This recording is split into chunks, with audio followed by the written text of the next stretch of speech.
আপনি যদি দোয়ার মধ্যে বলেন ইয়া রহমান, সবাই বলেন ইয়া রহমান, ইয়া রহিম, ইয়া হাইয়্যু, ইয়া কাইয়্যুম, আল্লাহর চমৎকার নামগুলো ধরে ধরে যদি আল্লাহর কাছে ফরিয়াদ করেন, আল্লাহর নামগুলো ডাকেন, আপনার দোয়া মুহূর্তেই কবুল করবে কে?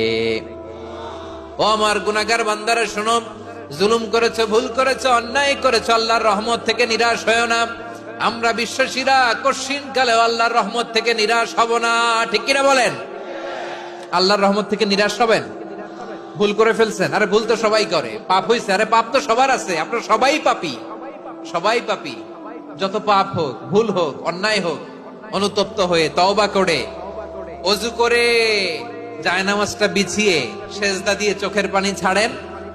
চোখের বেয়ে পড়া পানি আল্লাহর কাছে যে কত প্রিয়। অনুতপ্ত বান্দার চোখের পানির ফোঁটা তার চোখ বেয়ে, নাকের ডগা বেয়ে জমিনে ড্রপ করার আগেই আল্লাহর ওই বান্দার সব গুনাহ মাফ করে দেয়।